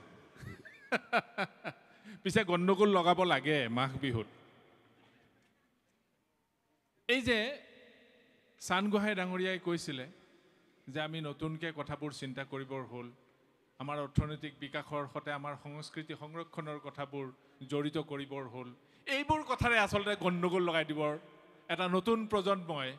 পণ কৰাৰ সময় হ'ল কেনেধৰণে পণ কৰিব কোনোবা যদি এণ্টাৰপ্ৰিনাৰিয়েল বিষয় পঢ়ুৱা শিক্ষক ইয়াত আছে আমাৰ এটা ভাল উপদেশ পোৱাৰ সম্ভাৱনা আছে মই সেয়েহে অনুৰোধ কৰিছোঁ ডিব্ৰুগড় বিশ্ববিদ্যালয়ৰ ব্যৱস্থাপনা অধ্যয়ন কেন্দ্ৰৰ এগৰাকী শিক্ষক ডক্টৰ আৰাধনা বৰঠাকুৰ আমাৰ মাজত আছে এই মাঘ বিহুক লৈ আমি নতুন উদ্যমিতাৰে কি ধৰণে অৰ্থনৈতিক বিকাশৰ চিন্তাবোৰ কৰিব পাৰোঁ তেখেতে আমাক অকণমান পথ দেখুৱাব পাৰে নেকি মই অনুৰোধ কৰিছোঁ আপুনি আহক আজি ভোগালী বিহুৰ এই সন্ধিয়াটোত মই উপস্থিত থাকিবলৈ পাই অতি আনন্দিত বোধ কৰিছোঁ ইয়াতে মই দেখিছোঁ বহুজন জ্যেষ্ঠ বহি আছে আমাৰ বিশ্ববিদ্যালয়ৰ আমাৰ জ্যেষ্ঠ শিক্ষক বহি আছে আৰু বহুকেইজনক মই দেখিছোঁ গণ্যমান্য ইয়াতে বহি আছে ভোগালী বিহু উপলক্ষে মই মোৰ জ্যেষ্ঠসকললৈ সেৱা আগবঢ়াইছোঁ আৰু মোৰ মৰমৰ সকলো যিমান সুতকৈ সৰু আছে সকলোলৈ মৰম দিছোঁ আদৰ দিছোঁ মোক হঠাতে মাতি পেলাই ক'লে যে মই মাঘৰ বিহুৰ উদ্যমিতাৰ দিশটো কিবা কৰি মানে এটা সংযোগ ঘটাব পাৰোঁ নেকি মই চানগোহাঁই ডাঙৰীয়া আপোনাৰখিনি শুনিলোঁ মই আচলতে তেনেকুৱা ধৰণে একো আপোনালোকলৈ উপদেশ হিচাপে আগবঢ়াব নোৱাৰোঁ কিন্তু মই মোৰ অনুভৱটো ক'ব খুজিছোঁ এই ইমান দেৰি যে আমি মাঘৰ বিহুৰ সকলোৱে নিজৰ নিজৰ অনুভৱ ক'লে ইমান ধুনীয়াকৈ আমি সংস্কৃতিখিনি শুনিলোঁ ইমান ভাল লাগিলে বেলেগ বেলেগ জেগাৰ সংস্কৃতিৰ বিষয়ে সকলোৱে কৈছে মাঘ বিহু কেনেকৈ আগবঢ়াই লৈ যায় আৰু তাৰ মাজতে পিছৰখিনিলৈ সংযোগ ঘটিল আমাৰ পৰিৱেশৰ বিষয়টো লৈ পেলাই এই জলবায়ু পৰিৱৰ্তন কথাটো লৈ পেলাই আমি খুবেই এতিয়া মানে এইখিনি সময়ত আমি শংকাত আছোঁ সংশয়ত আছোঁ পৰিৱৰ্তন যিটো জলবায়ুৰ হৈছে যিটো কাৰণে নেকি এই মাঘৰ বিহুৰ জুইকুৰাও আচলতে এতিয়া আমাৰ কাৰণে এটা গৰমৰ কাৰণ হৈ পৰিছে কোটটো পিন্ধি পেলাই মই মানে অস্বস্তিহে পাইছোঁ যে এই গৰম এই ক্লাইমেট চেঞ্জৰ কথাটো সেয়া হৈ গ'ল পৰিৱেশৰ কথা হৈ গ'ল আমাৰ সংস্কৃতিৰ কথা হৈ গ'ল এতিয়া মই সেইটো ক'ব খুজিছোঁ যে এয়া আমি কেনেকৈ অৰ্থনীতিলৈ আনিব পাৰোঁ মই ভাবোঁ শিক্ষয়িত্ৰী হিচাপে মই ভাবোঁ যে এইটোৱে উত্তম সময় আমাৰ চানগোহাঁই ডাঙৰীয়াও কৈ গৈছে যে তেখেতে দেখিছে মাঘৰ বিহুৰ পৰা বহাগৰ বিহুলৈকে এই সময়খিনি তেখেতে অনুভৱ কৰিছে যে আমাৰ কাৰণে এটা উত্তম ব্যৱসায়ৰ সময় হ'ব পাৰে আৰু মই কৈছোঁ যে সেইখিনি হ'ব পাৰে আৰু তাৰ লগতে আমি কেনেবাকৈ এই মাঘৰ বিহুৰ পৰা বহাগৰ বিহু এই সময়খিনি পৰ্যটনৰ লগত আমি সংযোগ কৰিব পাৰোঁ নেকি যেনেকৈ আমি বৰদিনৰ কথা ক'লে চিধা শ্বিলঙলৈ মনত পৰে দুৰ্গা পূজাৰ কথা ক'লে কলিকতালৈ মনত পৰে সেই কথাবিলাকত পৰ্যটন জড়িত হৈ পৰিছে তেওঁলোকৰ উৎসৱবিলাকৰ লগত তেনেকুৱাকৈ আমি আমাৰ যিটো বিহু আছে এই বিহুখিনিৰ লগত পৰ্যটনক যদি সাঙুৰি পেলাব পাৰোঁ এইখিনি আমাৰ এটা খুব ভাল ব্যৱসায় হ'ব এতিয়া তেখেতে কৈছে যে বৰ ধুনীয়া এটা উদাহৰণ ক'লে সেই বৰা চাউল খাব কোমল চাউল খোৱাৰ কথাটো কোমল চাউল তেখেতে কোৱাৰ নিচিনা মই শুনামতে ভাৰতীয় সেনাবাহিনীটো এই কোমল চাউলৰ বিৰাট প্ৰচলন আছে একেবাৰে ওখ ঠাইবিলাকতো পাহাৰৰ ওপৰত য'ত তেওঁলোকে কাৰ্গিল চাৰ্গিল এইফালে তেওঁলোকে পহৰা দিয়ে তাত এই কোমল চাউল আৰু দৈ পটককৈ এইখিনি কৰি পেলাই খাবলৈ ভাল হয় গতিকে যিবিলাক মানুহে জানে এইবিলাক বস্তু মানে কেনেকুৱা ইয়াৰ উপযোগিতা আছে সেইসকলে সেইটো তেনেকুৱা ধৰণে ব্যৱহাৰ কৰিছে আৰু এটা কথা এই যে আমাৰ যে খোৱা বোৱা বস্তুবিলাক আমাৰ সংস্কৃতিবিলাক বাহিৰলৈ লৈ যাবলৈ হ'লে কিন্তু আমি পৰ্যটনৰ যোগেদিহে লৈ যাব পাৰিম এই কথাটো আমি জুইগুৰিত বহি যিমানে নকৰোঁ আমাৰ নিজৰখিনিয়ে কৰি থকা হ'ব পৰ্যটনৰ দ্বাৰা যদি আমি এইটো সংযোগ কৰি দিব পাৰোঁ তেতিয়াহ'লে এই কোমল চাউল গৈ পেলাই সঁচাকৈ অষ্ট্ৰেলিয়াত ব্যৱহাৰো হ'ব সেইকাৰণে মই ভাবোঁ যে আমি পাৰিলে এই বিহু চিহু এইবিলাক বস্তুক আচলতে সংস্কৃতি ঠিকে আছে আমাৰ একদম পাৰফেক্ট তাৰ লগত আমি কেনেবাকৈ যদি এইটো এটা অৰ্থনীতিৰ লগত সংযোগ কৰিব পাৰোঁ বিশেষকৈ পৰ্যটনৰ লগত আমি কওঁ নহয় পৰ্যটনত যিবিলাক হয় সেইবিলাকতো এডভাৰটাইজমেণ্টৰ পৰা নহয় কোনোৱেও অসমলৈ এডভাৰটাইজমেণ্ট কৰি কাকো আনিব নোৱাৰে কিন্তু যিমানবিলাক পৰ্যটক অসমলৈ আহে তেওঁলোকে মুখে মুখে যিখিনি কথা ক'ব আমি জানো যে পৰ্যটনটো হৈছে ৱৰ্ড অফ মাউথ এজেগাত আমি মানুহ আহি চাই গ'লোঁ খাই গ'লোঁ কৈ গ'লোঁ তাৰপাছত আমি যেতিয়া মুখেৰে ক'মগৈ তেতিয়াহে আন মানুহ এইবিলাক জেগালৈ আহিবলৈ বিচাৰিব এডভাৰটাইজমেণ্ট মানে কোটি টকীয়া এডভাৰটাইজমেণ্টক সেইটো কৰিব নোৱাৰে এই মুখেৰে বাগৰি যোৱা কথাটোৰ যিটো প্ৰভাৱ থাকিব মই আৰু দীঘলীয়া নকৰোঁ এনেকুৱা আৰু বহুত কথা পাতিব পৰা থাকে বা পাতিব লগা থাকে এতিয়া মাঘৰ বিহু এয়া এনজয় কৰাৰ সময় সকলোৱে আনন্দ কৰক উপভোগ কৰক আৰু সাৱধানতাৰে উপভোগ কৰক মই সকলোলৈকে ধন্যবাদ জনাইছোঁ ধন্যবাদ ডক্টৰ বৰঠাকুৰ আমাক এটা নতুন চিন্তাৰ খোৰাক যোগালে আমি নিশ্চয়কৈ এই জানুৱাৰী মাহৰ ভোগালী বিহুৰ পৰা বহাগৰ সেই ৰঙালী বিহুৰ শেষৰলৈকে আমি সম্পূৰ্ণ এপ্ৰিল মাহটোলৈকে আমি আমাৰ উৎসৱৰ গোটেই কথাখিনি যদি জড়িত কৰি লৈ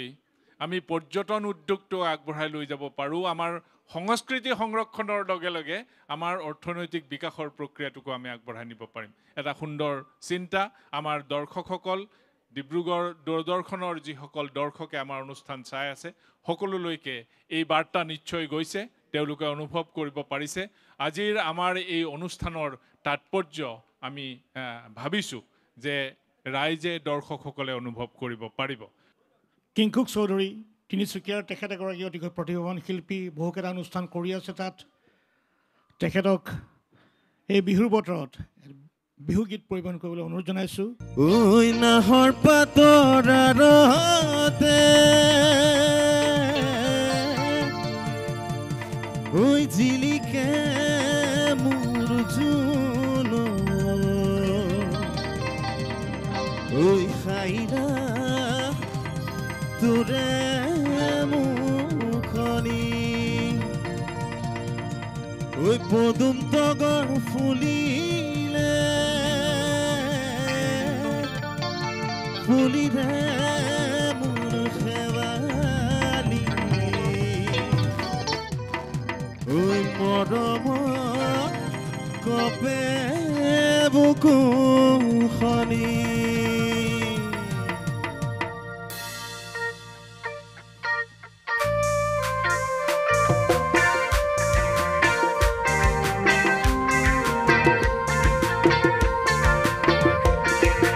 নাহৰ ফুলৰ বতৰ ঐ নাহৰ মোৰ মৰম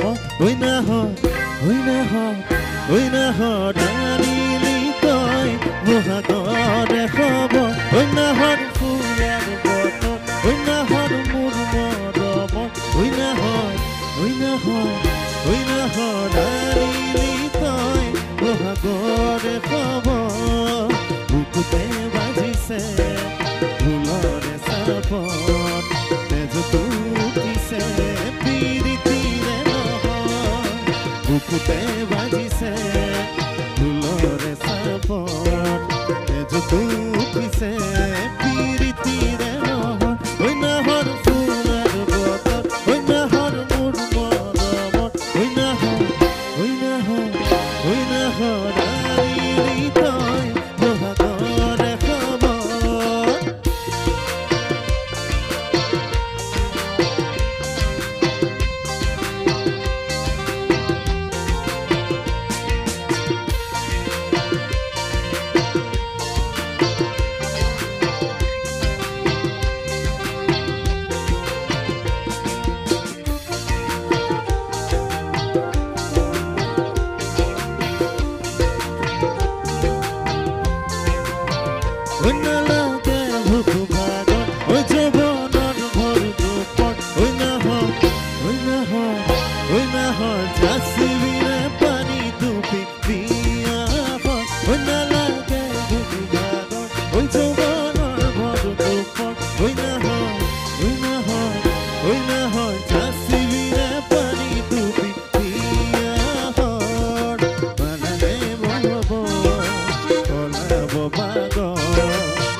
এইবাৰ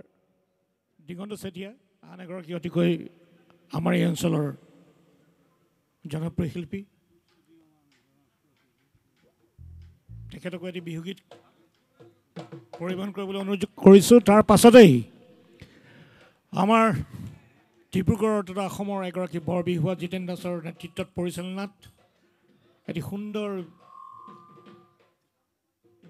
বিহু অনুষ্ঠান তেখেতে পৰিৱেশন কৰিব আৰু আমি লগতে সকলোৱে তেখেতৰ লগতে আমি ৰং ধেমালি কৰিম এই বসন্তৰ জাননী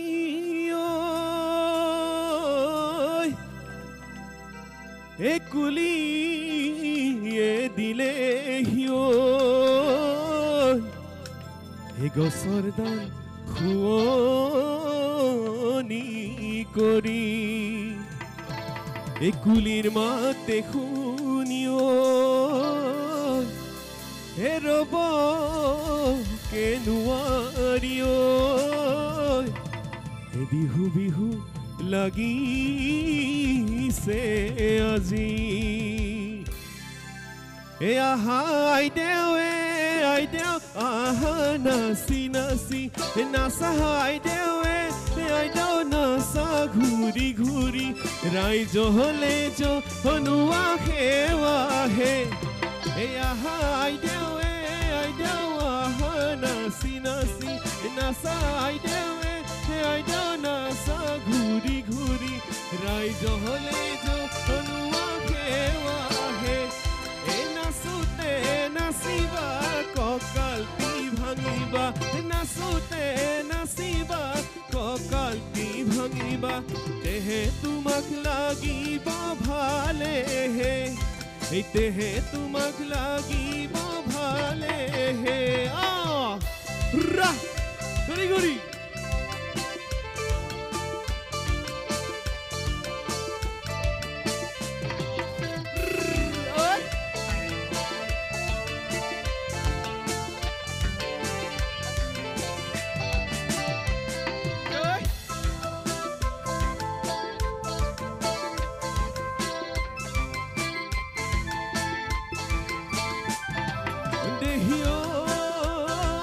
কলহৰে ঐ বাৰীতে কলে পাত কাটিলো ঐ কলে পাত কাটিলো ঐ আগলি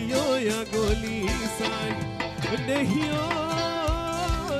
আজিনো বিহুৰ তলি তোমাক বা চিলহলো ঐ তোমাক বা চিলহলো ঐ কঁকাল নোখা মুচিয়া পাই আইজৈ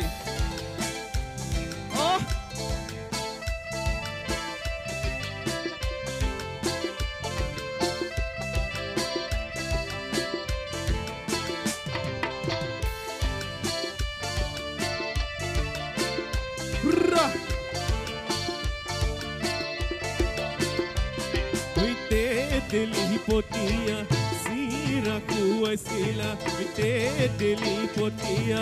চিৰা খুৱাইছিলা মনত লগাইছিলা ৰঙে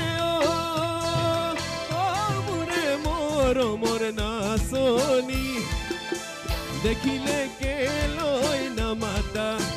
চকুলৈ কেলৈ নোচোৱা দেখিলে কেলৈ নামাতা চকুলৈ কেলৈ নোচোৱা নাহাহা কিহনো উঠিলে খং ঐ কিহনো উঠিলে খং ঐ কিহনো উঠিলে খং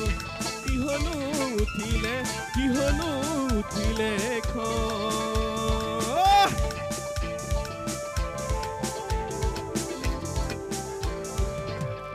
ধন্যবাদ মই অনুৰোধ কৰিছোঁ দুৰ্লভ বুঢ়াগোহাঁই আপোনাৰ ভোগালীৰ ভোগৰ সমলৰ কথা তেখেতে বিহু নামেৰে আমাক জনাব কিনো বিনন্দিয়া এ ভোগালীৰ বতৰটিয়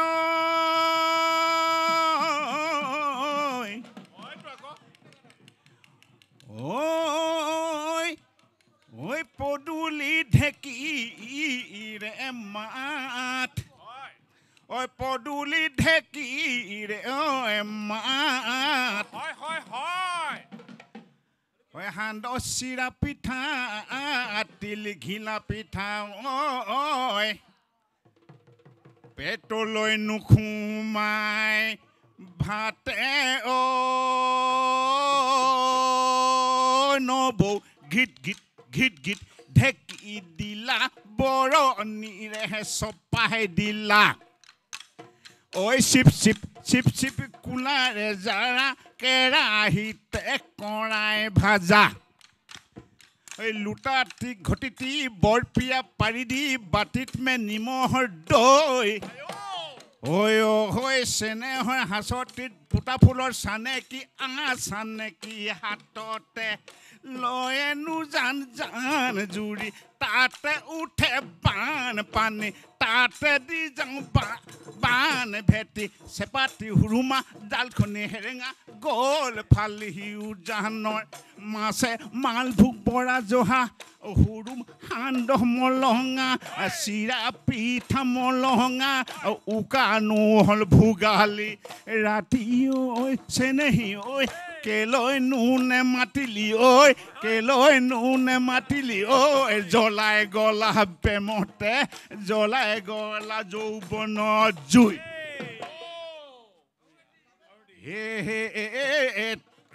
বৌদেউ পদূলিত ঢেঁকীৰ গুমগুমনিত আখলত সান্দহ ঐ চিৰা আখলত সান্দহ ঐ চিৰা টেকেলি কলহে যতন নাই একালৈ নোহামৰি থলা নবৌ চিত পখিলি সান্দহ চিৰা জতাই থলি তিল দিয়া তেল দিয়া ভাপত দিয়া পাতত দিয়া কালৈ নোহামৰি থলা পিঠা সুতুলি লচ কৰা লুঠুৰি ঘিলা পিঠা খাবলৈ ভালে বৰা জলপান হুৰুম সান্দহ কিমান ভাল অসমীয়া জাতিৰে চিনে নবৌ বগী দৈ ঐ সান্দহ চিৰা মহৰ দৈ গুড় খামুচিয়া হয় বাতি ভৰাই সজোৱা মোক দিয়া পাৰি বৰপিয়া মই বহি লৈ লেপেটি হাতখন পখালি টকালি খাওঁ ঐ হাতখন পখালি গোৱাখন পাগলি টিকাত ঢোলৰ চাপৰ বাওঁ মূৰতে হাঁচতি কঁকালত টঙালি মুগা চুমনি লৈ যাওঁ 1990 চনত মই লতাশিলত বেজ বিহুৱা আছিলোঁ তেতিয়াই এটা মই সভ্য কেছেট কৰিছিলোঁ কমুৱা তোলা সেই কমুৱা তোলত এটা গীত বুলি সাধাৰণতে বিহু নামক নকয় নাম বুলি কয় কিন্তু মোৰ এইটো অলপ মালিতা টাইপৰ বিহুহুৰীয়া গীত বুলিয়েই কয়নে বিহুৰ নামেই কয়নে হুঁচৰিৰ গুড়া ল'ৰাখিনি বৰ আদৰি ল'লে কিয় উৰুকাৰ উথপ বুলি মোক লিখিছিলোঁ উৰুকাৰ উথপ অসমীয়া মানুহৰ বিহুত আটাইতকৈ ভাল লগা দিনটো হৈছে উৰুকা কিয় কৈছোঁ মই এইটো ৰাতি 2টা বজালৈকে লিখিছোঁ আৰু মই ইয়াৰ সুৰ ধৰিছোঁ পাছত ই জন্ম পালে উৰুকাৰ উথপ কিয় ভাল লাগে আবেলি আবেলি উৰুকা গধূলি নৈ কিনাৰৰ শাকৰ বাৰী আবেলি আবেলি উৰুকা গধূলি নৈ কিনাৰৰ শাকৰ বাৰী হাউলি হাউলি জোকাৰি বুটলি তুলি আনো যাব হৰি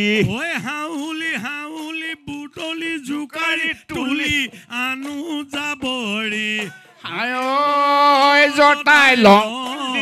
দিকলতি পকে মাখিয়তি লাও বেগেনা গৰু চাক নলীয়া কটাৰী পাৰ হৈ পিটনি চিৰিয়ানো তৰাৰ পাত আবেলি গধূলি গোহালি পদূলি খেৰে দিবা তোহজাক মাহ হালধি ঘঁহিবা গাতে সূতা শুকুলতি কৰা খৰিচা গাজ কাটি পাতত জ্বলা ভেকুৰি তিতা লগনো পানীতে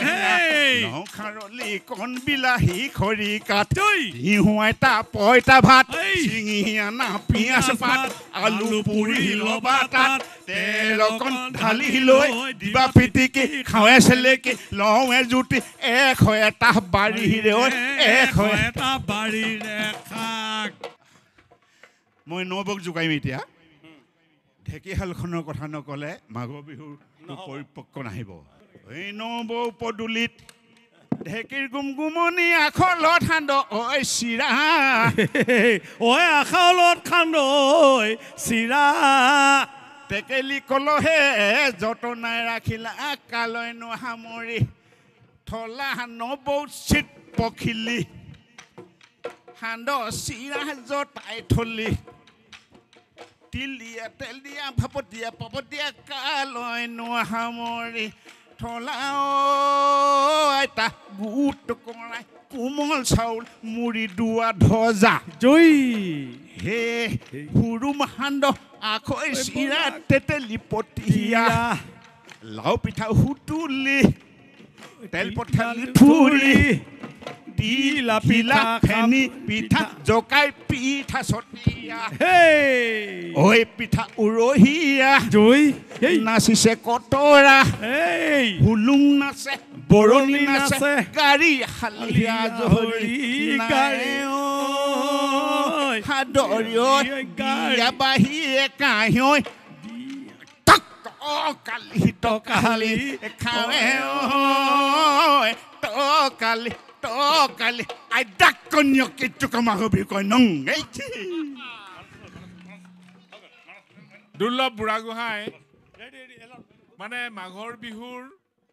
ভোগৰ এটা মানে টুপটুপীয়া ৰসেৰে পূৰ্ণ এবিধ খাদ্য আচলতে পকা মিঠৈ আৰু আমি নিশ্চিত যে দুৰ্লভ বুঢ়াগোহাঁই ৰাতিপুৱাই দিব পাৰে এই ধৰণৰ নামেৰে গোটেই অসমীয়া সংস্কৃতিৰ প্ৰতিপদ উপাদানেৰে সতে তেখেতৰ বিহুনাম আৰু এই বিহুনামবোৰ যদি আমি সকলোৱে অন্তত নতুন প্ৰজন্মই যদি শুনি লয় শিকি লয় আমাৰ সংস্কৃতিৰ যি শিপা সেই শিপাডাল আমি অনুভৱ কৰিব পাৰিম ধন্যবাদ দুৰ্লভ বুঢ়াগোহাঁই আমি এষাৰ কথা ঠিক আপোনাৰ লগতে আমি গোটেই ৰাতিপুৱাই দিব পাৰোঁ কিন্তু আমাৰ সময় সীমিত গতিকে মই এতিয়া জিতেন দাসৰ নাচনীসকলৰ আমি দূৰে দূৰে দেখি আছোঁ নাচনীবোৰ আছে সেই নাচনীবোৰ ইমান ধুনীয়া ধুনীয়া নাচনী তেওঁলোকেনো কেনেধৰণে নাচিব তেওঁলোকৰ নাচনৰ চেও আমি নিশ্চয় চাম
বিহু মাৰি থাকিবৰ মনে ঐ নাচনী ও বিহু মাৰি থাকি বৰৈ মত ও বিহু মাৰি থাকোঁতে ও পদুৱাই লৈ যামৈ ও ভদিলেও ভদিমেই ধৰ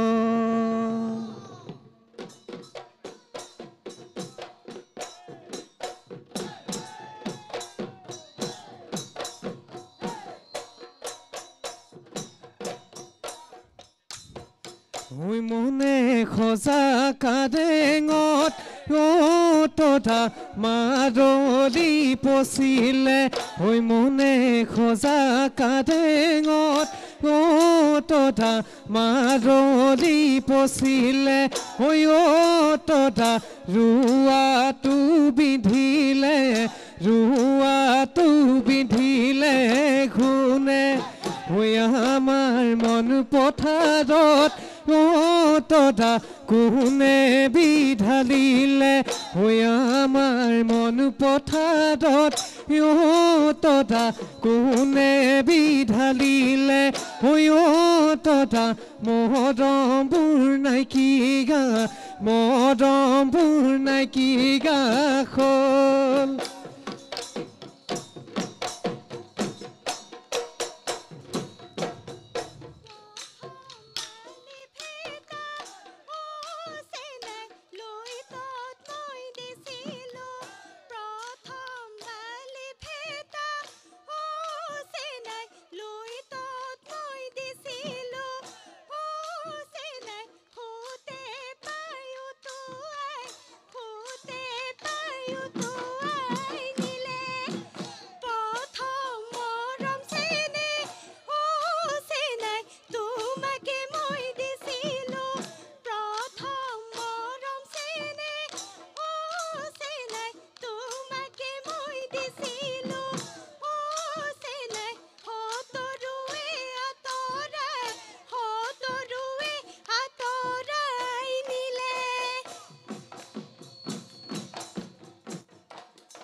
কি কৰি মই লগৰী ঐ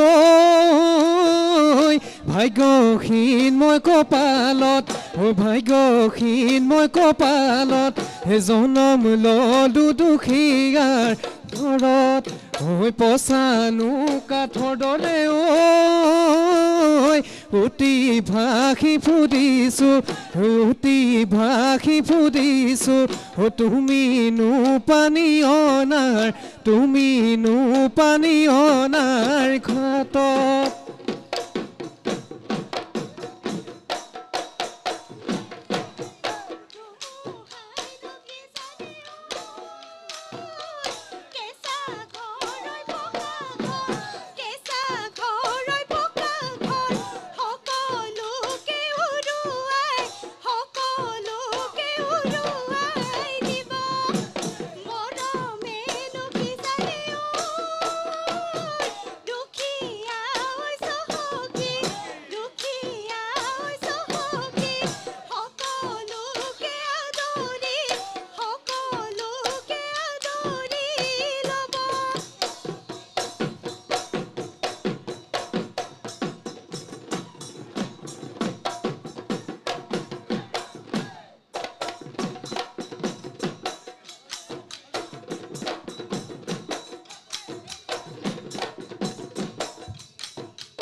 ইমাননো মৰম লাগে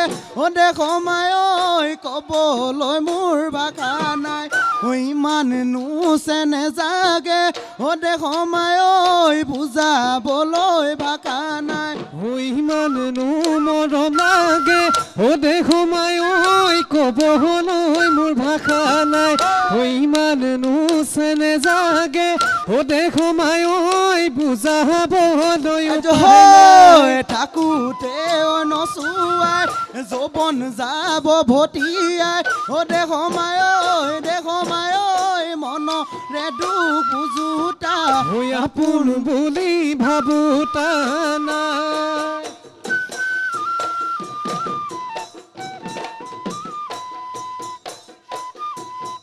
জালত বন্দী হলে ভনী জানাহি তুমি ধেমালিহে কৰিছো জালতে মকৰাও ভনী জানাহি তুমি ধেমালিহে কৰিছো হালত বন্দী হলে হাতী ভনী জানাহি তুমি ধেমালিহে কৰিছো তোমাক আমি বিহুলৈহে মাতিছো যদি আছে তোমাৰ মন দিব পাৰা হিয়াখন নাহি যদি তোমাৰ মন নজনাবা সম্ভাষণ তোমাৰনো কোমলীয়া আমাৰনো চেঙেলীয়া মন তোমাৰনো কোমলীয়া আমাৰনো চেঙেলীয়া মন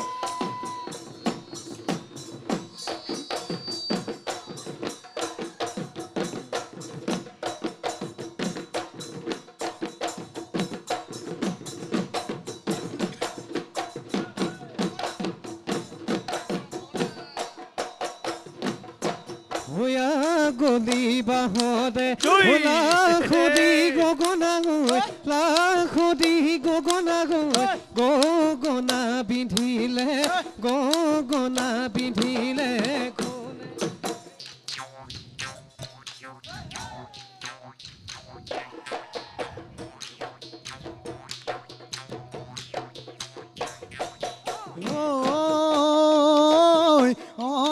বহাগতে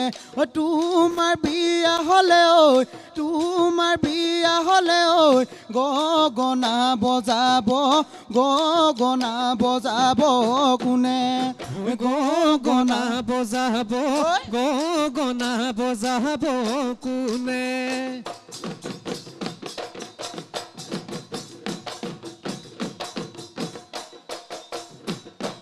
বলা যাওঁ ভাতি লৈ বৰে নৈ দাঁতি লৈ বলা যাওঁ ভাতি লৈ বৰে নৈ দাঁতি লৈ হয় মোৰে শুন নৈ তুলুনো গৈ শিমলু আনো গৈ শিমলু তোলা তুমি বৈ ল'বা ৰিহা কৈ মেখেলা তুমি বৈ ল'বা ৰিহা কৈ মেখেলা মোৰে শুন নৈ মোকোনো বৈ দিবা মোকোনো বৈ দিবা চোলা মোকোনো বৈ দিবা মোকোনো বৈ দিবা চোলা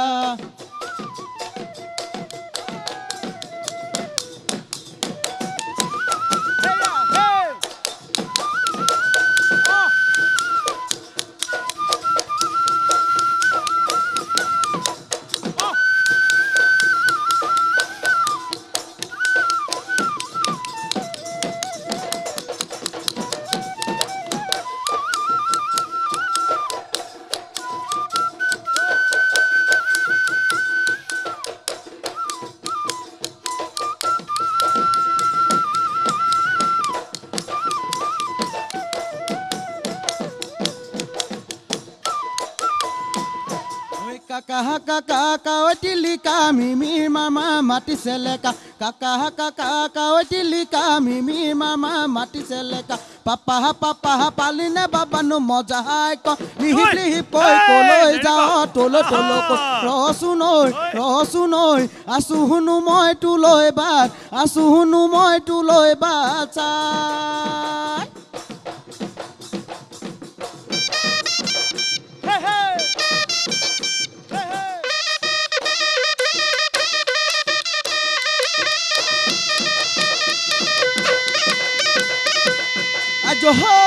আলিয়ে আলিয়ে মহে লাঙি ললে মইনা মহে লাঙি ললে মইনা গোৱাল বাকে নিনো গ'ল দেখি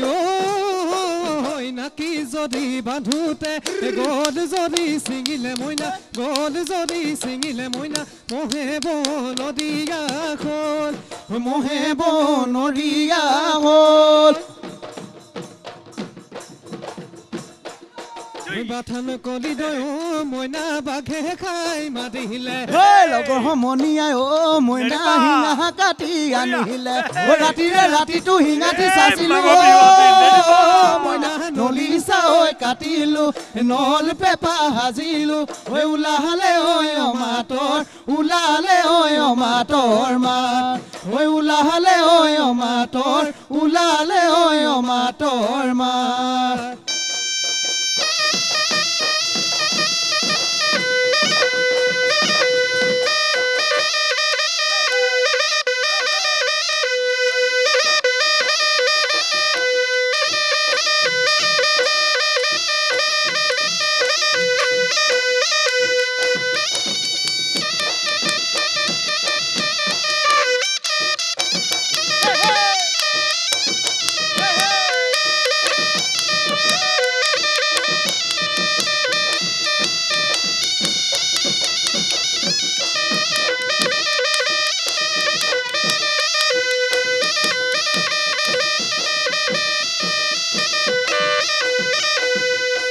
পশ্চিমৰ আকাশত বেলি ডুবু ডুবু পক্ষীও বাহলৈ গ'ল গাঁৱৰবোৰ হামেঠা দাই নধৰিব ঘৰা ঘৰি যাব ৰে হ'ল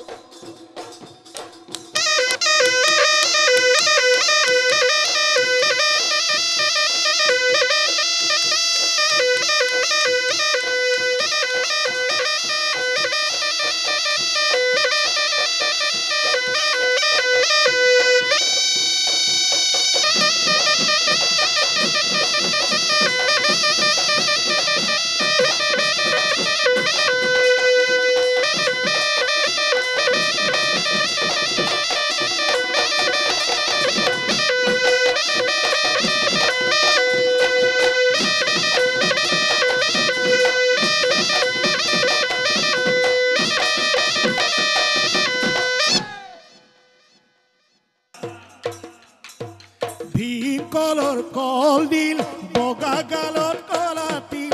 তুমি বাৰু জানানে তোমাৰ মোৰে কিহত মিল ভীম কলৰ কল দিল বগা গালত কলা তিল তুমি বাৰু জানানে তোমাৰ মোৰে কিহত মিল মই চালে চকুলে তুমিও চোৱা মোলে মনত পৰিলে কপেনে বেয়া লাগে দেই ঐ জান মোৰ জান তোমাক পাহৰি থকা সঁচাই কিমান টান ভীম কলৰ কল দিল কলা তিল তুমি বাৰু জানানে তোমাৰ মোৰে কিহত মিল তুমি বাৰু জানানে তোমাৰ মোৰে কিহত